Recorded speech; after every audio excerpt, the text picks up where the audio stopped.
back to another conference chat with your host, Warwick Merry. Today we're talking about all things Asia. So we have the Asian expert all the way from Adelaide, the lovely Leonie McKeon. Leonie, welcome to the call. Thank you very much, Warwick. Now, you're going to be talking to PCOs about Asia, and in particular, some of the key strategies for doing business in Asia. So share with us, what are some of the most popular or most effective strategies that we, as PCOs, we need to be aware of?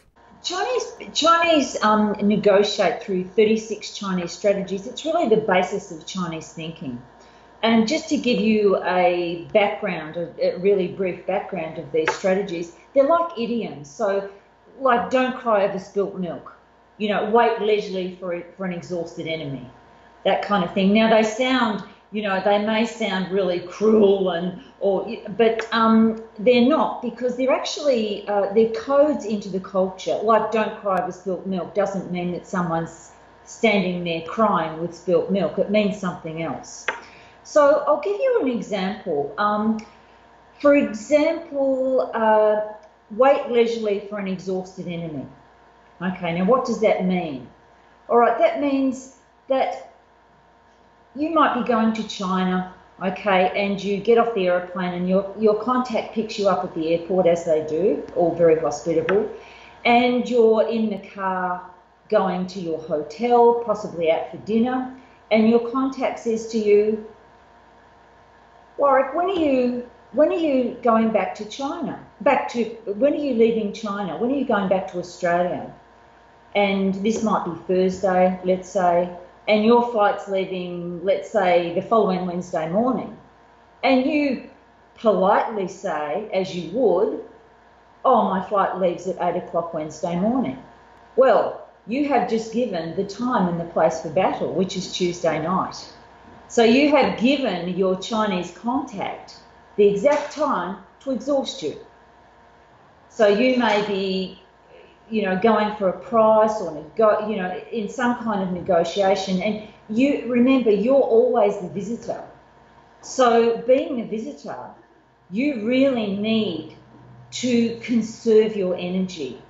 Now, if you're leaving at 8 o'clock Wednesday morning, you'll probably be up all night Tuesday night negotiating, and you'll probably be so tired and exhausted that you will give your Chinese contact the price that you really don't want to give them. So there's an example of strategy 4, wait leisurely for an exhausted enemy, and there are 36 of those. Now, it's not that someone says, oh, are you using strategy 1? Are you using strategy 2? These strategies are embedded into the culture. They're fundamental.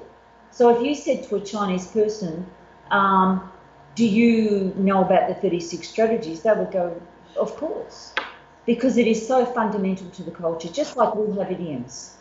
So it's almost like it's a way of life for them. So it's not a way of business. It is so ingrained that half the time they don't even know they're doing it because it's just what you do.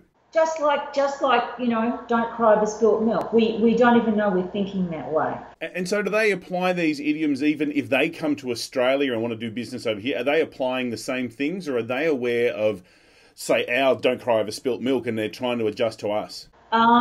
It's so fundamental that it's a way of thinking. And it is a method of negotiating and a method of thinking. So in answer to your question, yes, they are applied when working in Australia.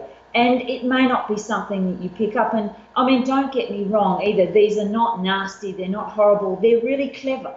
And they're clever ways of negotiating. And I think when we think China, often the word that comes into our heads are good business people, good negotiators, shrewd business people, get a good deal. Well, why is that? They didn't just wake up and become like that. And part of that also must be China has such a huge history. Like, as Australia, we're 200 years old.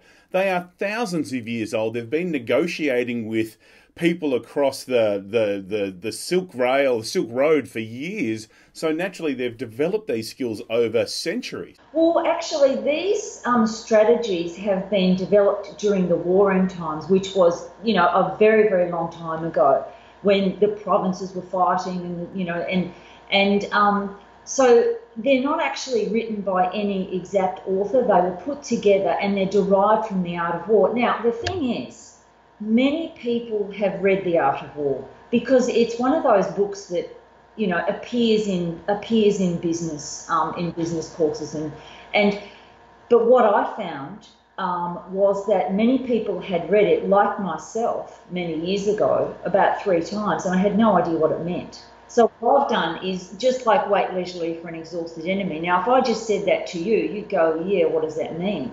But what I've done is taken a contemporary business example so that you can understand what that strategy is, because there was actually nothing to go from, you know, the warring times and the art of war to contemporary business. Right. Thank you so much for your time today, Leonie. I look forward to seeing you in person to find out the other 35 different key elements we can do. If people want to get in touch with you beforehand, if they've got some questions, what's the best way to get in touch with you? Best way is email. I'd say that would probably be the best way. So my email address is Leonie, Leonie, at Leonie, MCKEON.com. Great. Leonie, thank you so much for your time today. Thank you very much, Mark. Fantastic. You've been watching another conference chat for the Professional Conference Organisers Conference coming up this November. I look forward to seeing you in person in Brisbane.